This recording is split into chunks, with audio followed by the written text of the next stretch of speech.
This video is sponsored by Hostinger. Use promo code TCS2024 to get 20% flat discount. Bagram air base. আফগানিস্তানের সশস্ত্র সংগ্রামের ইতিহাস সম্পর্কে অবগত ব্যক্তি বাগরাম এয়ার বেসের নাম শুনেনি এমনটা হতেই পারে না। আফগানিস্তানের এই বাগরাম এয়ার বেস একসময় ছিল মার্কিন যুক্তরাষ্ট্রের সবচেয়ে বড় সামরিক ঘাঁটি। এখান থেকে গত 2 দশকে মার্কিন নেতৃত্বে পরিচালিত হয়েছে হাজারো সামরিক অপারেশন। আমেরিকার কথিত সন্ত্রাসবিরোধী লড়াই থেকে শুরু করে সর্বশেষ 2021 সালে আমেরিকার আফগানিস্তান ত্যাগ সবকিছুতেই বাগরাম ছিল কেন্দ্রবিন্দুতে। প্রায় দীর্ঘ 4.5 বছর পর আবার সেই বাগরাম বিমান ঘাঁটির নাম বিশ্ব রাজনীতির কেন্দ্রবিন্দুতে।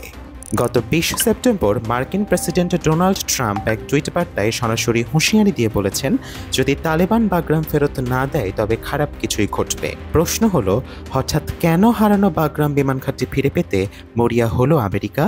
চলুন এর আগে জেনে নেওয়া যাক বাগরামের ইতিহাস সম্পর্কে।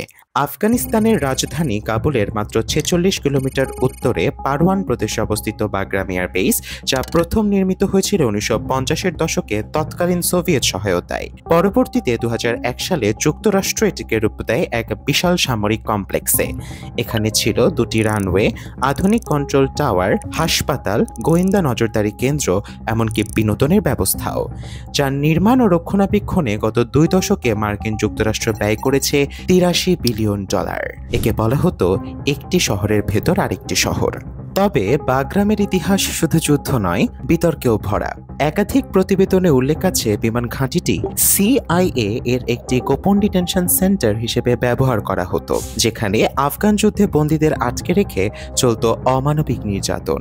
2 দশক ধরে এটি ছিল মার্কিন শক্তি ও আধিপত্যের প্রতীক। কিন্তু 2021 সালে আফগানিস্তান থেকে মার্কিন সেনা প্রত্যাহারের ঘোষণার পর ঘাঁটি চলে যায় তালেবানের নিয়ন্ত্রণে। মার্কিন সেনারা আফগানিস্তান ত্যাগ করলেও বাগরামে থেকে যায় $1 বিলিয়ন সামরিক সরঞ্জাম, যা নিয়ে তৎকালীন সময়ে খোদ যুক্তরাষ্ট্রের ভেতরেই তীব্র সমালোচনা হয়েছিল। আজ বাগরাম কেবল আফগানিস্তানের সার্বভৌমত্বের প্রতীকই নয়, বরং এক নতুন ভূরাজনৈতিক টানাপোড়েনের কেন্দ্রও বটে।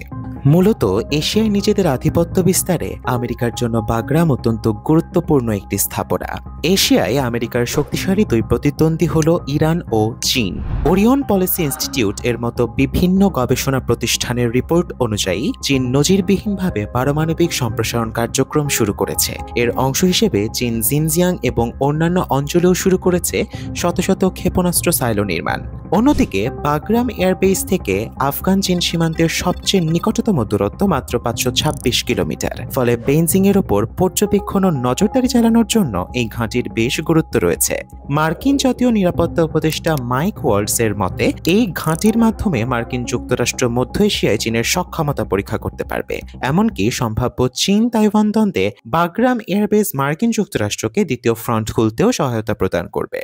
একই সাথে দক্ষিণ ও পশ্চিম দিকে বাগরামের অবস্থান মার্কিন যুক্তরাষ্ট্রকে দেবে ইরান, পারস্য উপসাগর ও বৃহত্তম মধ্যপ্রাচ্যের নিরাপত্তা ও রাজনীতিতে সরাসরি প্রভাব বিস্তারের সুযোগ। বাগরাম এয়ারবেস থেকে আফগান ইরান সীমান্তের সবচেয়ে নিকটতম দূরত্ব মাত্র 742 কিলোমিটার, যা ইরানের পারমাণবিক কর্মসূচি, ক্ষেপণাস্ত্র ভাণ্ডার সমৃদ্ধকরণ কিংবা সামরিক কার্যক্রমের উপর পর্যবেক্ষণ ও নজরদারি চালাতে যুক্তরাষ্ট্রকে বিশেষ সুবিধা দিবে। বাগরাম এয়ারবেস থেকে মার্কিন যুক্তরাষ্ট্রকে মধ্য এশিয়ার দেশগুলি যেমন কাজাখস্তান, উজবেকিস্তান, তাজিকিস্তান ও কিরগিজস্তানের উপর সরাসরি নজরদারিতেও সহায়তা করবে। কিন্তু এই দেশগুলো ঐতিহ্যগতভাবে রাশিয়ার প্রভাবাধীন অঞ্চল হওয়ায় রাশিয়ার জন্যও মাথা ব্যথার কারণ হয়ে দাঁড়াবে। অন্যদিকে চীন, রাশিয়া কিংবা ইরান সকলেই বাগরামে মার্কিন সেনা উপস্থিতিকে নিজেদের আঞ্চলিক নিরাপত্তা ও প্রভাবের জন্য হুমকি মনে করছে। রাশিয়ার দৃষ্টিতে এটি মধ্য এশিয়ায় সরাসরি হস্তক্ষেপ, আর ইরানের কাছে সীমান্ত নজরদারি ও সামরিক চাপের কারণ। এই ঘাঁটি যদি আবার আমেরিকার হাতে যায়, তবে মধ্য এশিয়ার ভূরাজনৈতিক ভারসাম্য পুরোপুরি বদলে যেতে পারে। তাই তারা মার্কিন সেনা উপস্থিতি ঠেকাতে সর্বোচ্চ চেষ্টা করবে, তা বলাই বাহুল্য। তাই বলা যায়, ট্রাম্পের দাবি আসলে সামরিক বাস্তবতার চেয়ে রাজনৈতিক প্রতীকেই বেশি গুরুত্ব দিচ্ছে। বিশ্লেষকদের ভাষায় বাগরাম ফিরিয়ে আনা মানে কেবল একটি ঘাঁটি নয়, বরং আমেরিকার হারানো মর্যাদা পুনঃপ্রতিষ্ঠা করা। তবে কেবল বৈঠকের মাধ্যমে বাগরাম ফিরে পাওয়া শুধু চ্যালেঞ্জিংই নয়, প্রায় অসম্ভব। কারণ ইতোমধ্যেই তালেবান সরকারের মুখপাত্র জানিয়েছেন, বাগরাম তো দূরের বিষয়, আফগানিস্তানের 1 ইঞ্চি মাটির দখলও কাউকে দেয়া হবে না।